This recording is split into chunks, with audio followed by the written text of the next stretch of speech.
సహచర మంత్రివర్గ సభ్యులు కందుల దుర్గేశం గారు, సహచర మంత్రివర్గ సభ్యులు సత్యకుమార్ యాదవ్ గారు, స్థానిక శాసనసభ్యులు బోండా ఉమామహేశ్వరరావు గారు, ఏపీటీడీసీ చైర్మన్ నూకసాని బాలాజీ గారు, president star holder association president RV Swamy గారు, special chief secretary tourism Ajay Jain గారు, ఎండి టూరిజం అమ్రపల్లి గారు, అదే మరిగా ఈ కార్యక్రమానికి ఇచ్చేసినటువంటి Andhra Pradesh creative and cultural corporation chairman Tejaswini గారు, 20 సూత్రాల కార్యక్రమం అధ్యక్షులు లంకా దినకర్ గారు, స్వచ్ఛాంధ్ర కార్పొరేషన్ చైర్మన్ పట్టాభి గారు, ఈరోజు ఈ కార్యక్రమానికి పెద్ద ఎత్తున విచ్చేసినటువంటి ప్రతి ఒక్కరికి మనస్ఫూర్తిగా పేరు పేరున అభినందనలు, శుభాభినందనలు. ఇప్పుడే మన మిత్రులు కొంతమంది మాట్లాడారు. ఈ కార్యక్రమానికి ఒక ప్రత్యేకత ఉంది. 1970లో united nations world tourism organization స్థాపించి ప్రతి సంవత్సరం సెప్టెంబర్ 27న టూరిజం డేగా జరుపుకోవాలని చెప్పి నిర్ణయించారు. అంటే దీనికి కారణం టూరిజాన్ని ప్రమోట్ చేయాలని. అందుకని మనం ఒకసారి చూస్తే సంవత్సరం ఒక థీమ్ తీసుకుంటున్నారు. 2025 థీమ్ వచ్చి tourism and sustainable transformation. Tourism ద్వారా ట్రాన్స్ఫర్మేషన్ ఏ విధంగా తీసుకురావడానికి థీమ్ పెట్టుకున్నారు. ఈరోజు ఈ థీమ్ యొక్క ముఖ్య ఉద్దేశం మనం ఆలోచిస్తే, పర్యాటక రంగాన్ని ఒకవైపు అభివృద్ధి చేస్తూనే పర్యావరణం, సంస్కృతి, వనరులు కాపాడుకుంటూ సుస్థిరమైన మార్పు తీసుకురావాలనే ఉద్దేశంతో ఈ థీమ్ను తీసుకున్నారు. ఒకప్పుడు టూరిజం అంటే అంత ప్రాధాన్యత ఉండేది కాదు. ఒక్క పుణ్యక్షేత్రాలకే పోయి వచ్చేవాళ్ళం. నేను చిన్నప్పుడు చూసేవాడిని. ఎప్పుడైనా పోతే గుడికి పోయి వస్తే అది ఒక పెద్ద టూరిజం అనుభూతి. చిన్నప్పుడు పిల్లలు కూడా స్కూలు చదువుకునే రోజుల్లో దేవుని దగ్గరికి పోవడం, దేవుణ్ణి చూడడం, ఆ సందర్భంలో ఆ పక్క ఉండే చుట్టుపక్కల ఉండే షాపింగ్ అవన్నీ చేయడం, ఆ అనుభూతి పెద్ద అనుభూతిగా ఆ రోజు ఉండేది. కానీ ఈరోజు మారిన పరిస్థితులు, ఆర్థిక వ్యవస్థ మారింది. దానివల్ల ఆలోచన విధానం మారింది.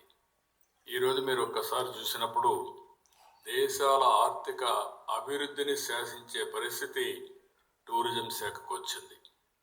మకాన్ ఉంది, మాల్దీవులు ఉన్నాయి, హాంకాంగ్, చిన్న islands.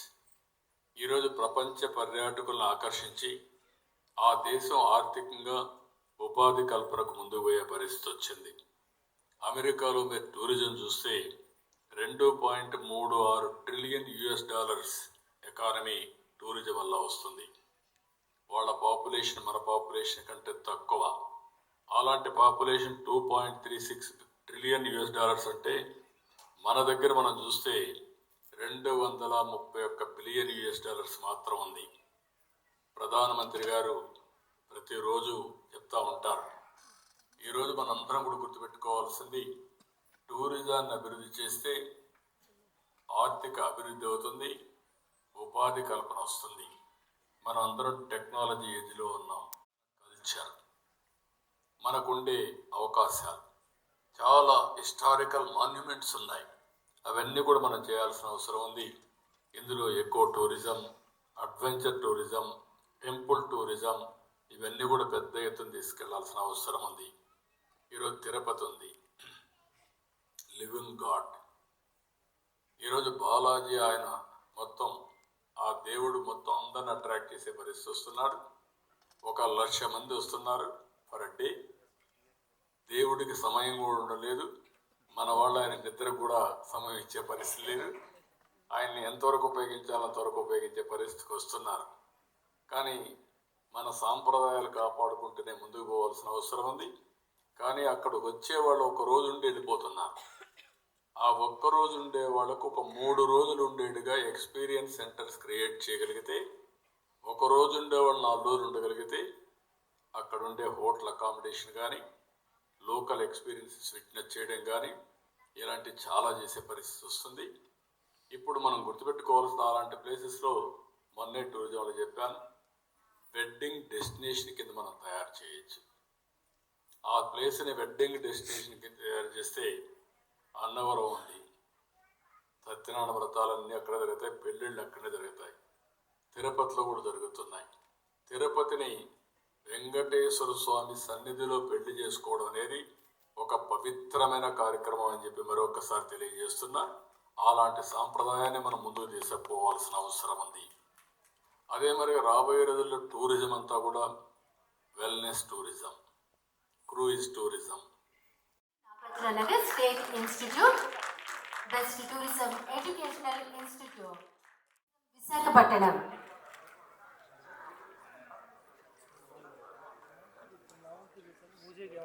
Best film on AP tourism, చూసారా Bheemili by TV tourism Visakhapatnam.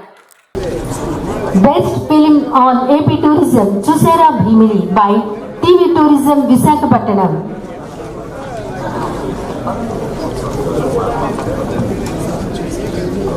Best film on AP tourism, చూసారా Bheemili by TV tourism Visakhapatnam.